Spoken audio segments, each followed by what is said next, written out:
চক্রবৃদ্ধি সুদের কোষে দেখি 6.1 থেকে 2, 3 আর 4 দাগের অঙ্ক তিনটি আজ সমাধান করব। 2 দাগের অঙ্কে কি বলছে?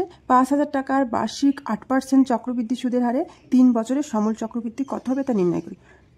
এখানে আসল দেওয়া আছে 5,000 টাকা, সুদের হার দেওয়া আছে 8%, আর যে বছর বা পর্ব n, যেহেতু বার্ষিক সুদ তাহলে বছরে একটি করে পর্ব হবে, 3 বছরে 3টি পর্ব। আসল দেওয়া আছে 5,000 টাকা আর সুদের হার 8% আর n এখানে 3, তাহলে 3 বছরের সমূল চক্রবৃদ্ধি কি হবে? 3 বছরের সমূল চক্রবৃদ্ধি equal to p into 1 plus r by 100 এর পাওয়ারে n বা 3।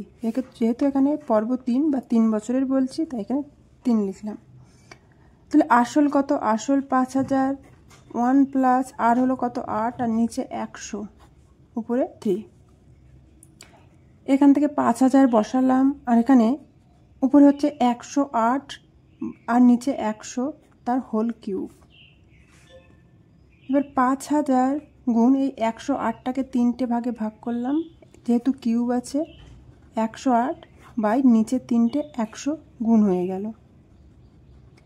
দুটো শূন্য কাটা, এই একটা শূন্য কাটা। এখানে এই ভগ্নাংশটা গুণ করলে পাবো 6298,560 বাই 1000। এখান থেকে দশমিক তুললে পাবো 6298.56 এত টাকা। তাহলে এটা কি পেলাম? এটা পেলাম 3 বছরের সমূল চক্রবৃদ্ধি। অতএব 3 বছরের সমূল চক্রবৃদ্ধি 6298.56 টাকা। 3 থেকে বলছে গৌতমবাবু 2,000 টাকা বার্ষিক 6% চক্রবৃদ্ধি সুদের হারে 2 বছরের জন্য ধার নিয়েছেন। তাহলে 2 বছর পরে তিনি কত টাকা চক্রবৃদ্ধি সুদ দেবেন? আগের অঙ্কটা করলাম সমূল চক্রবৃদ্ধি, মানে চক্রবৃদ্ধি সুদ যোগ আসল, আর এবার নির্ণয় করতে হবে চক্রবৃদ্ধি সুদ। তাহলে এখানে আসল 2,000 টাকা, বার্ষিক সুদের হার 6% আর n 2। 3 দাগে বলছে আসল 2,000 টাকা, আর হলো 6% আর n ইকুয়াল টু 2 বছর। তাহলে 2 বছরের আগে আমাদের কি সমূল চক্রবৃদ্ধি বার করতে হবে। সমূল চক্রবৃদ্ধি থেকে আসলটা বাদ দিলে আমরা চক্রবৃদ্ধি সুদ পেয়ে যাব। তাহলে 2 বছরের সমূল চক্রবৃদ্ধি কত হবে? Into 1 plus r by 100 square. এখানে p কত? p 2,000, 1 প্লাস এখানে 6 বাই 100 তার হোল স্কোয়ার। 2,000 বসে গেল, গুণ উপরে পাচ্ছি 106 গুণ 106, আর নিচে 100 গুণ 100। দুটো শূন্য কাটা, একটা শূন্য কাটা, নিচে থাকবে 10 আর উপরে থাকবে 22472। নিচে থাকবে 10 আর উপরে থাকবে 22472। দশমিক তুললে কত হবে? 2247.2 এত টাকা। তাহলে এটা হলো কি 2 বছরের সমূল চক্রবৃদ্ধি। তাহলে চক্রবৃদ্ধি সুদ নির্ণয় করার জন্য কি করবো? এটা থেকে আসল যে 2,000 টাকা সেটা বাদ দিয়ে দেবো। অতএব চক্রবৃদ্ধি সুদ সমান সমান যে চক্রবৃদ্ধি সুদ আসল পেয়েছিলাম বা সমূল চক্রবৃদ্ধি পেয়েছিলাম সেটা থেকে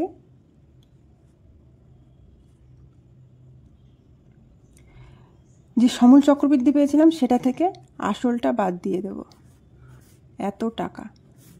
সমান সমান কত পাবো? 247.20 টাকা। তাহলে এটাই আমাদের চক্রবৃদ্ধি সুদ। তাহলে তিনি এই 2 বছর পরে এই টাকাটাই তিনি ব্যাংকে শোধ করবেন। 2 বছর পরে তিনি এই টাকাটাই ধার শোধ করবেন চক্রবৃদ্ধি সুদ হিসাবে। তাহলে উত্তর কি লিখি? 2 বছর পর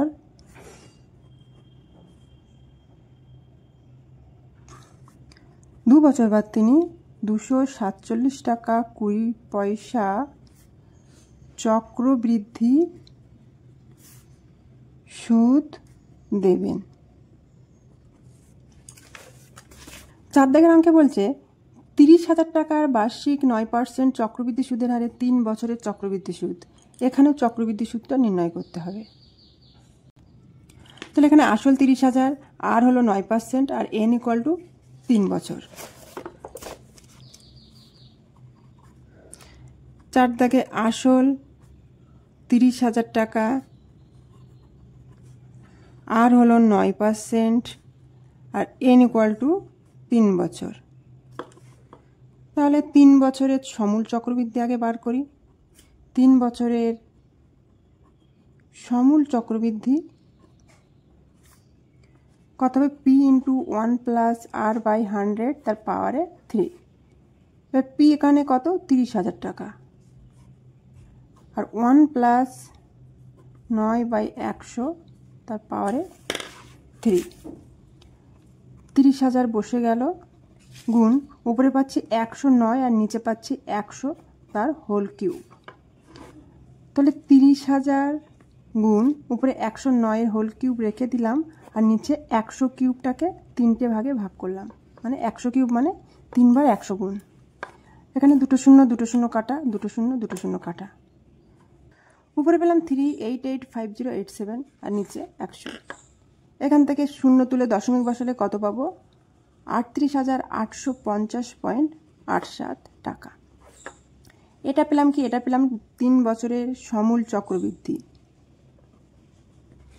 এর থেকে যদি আমি আসল বাদ দিই তাহলে পেয়ে যাব চক্রবৃদ্ধি সুদ।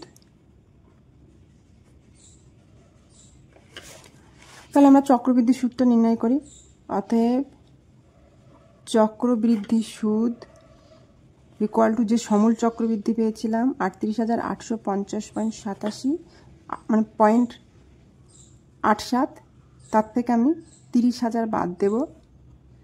30,000 বাদ দিয়ে যে টাকাটা পাবো সেটাই হলো চক্রবৃদ্ধি সুদ। এখান থেকে 30,000 বাদ দিলে পাবো 8,850.87 টাকা। তাহলে এটা ক বছরের চক্রবৃদ্ধি সুদ? এটা হলো 3 বছরের চক্রবৃদ্ধি সুদ। অতএব 3 বছরের চক্রবৃদ্ধি সুদ 8,850.87 টাকা। আজকের ভিডিওটা এই পর্যন্তই। আর ভিডিও শেষে একটি কথাই বলবো, অঙ্ক মজার বিষয়, আনন্দের বিষয়, ভয়ের নয়।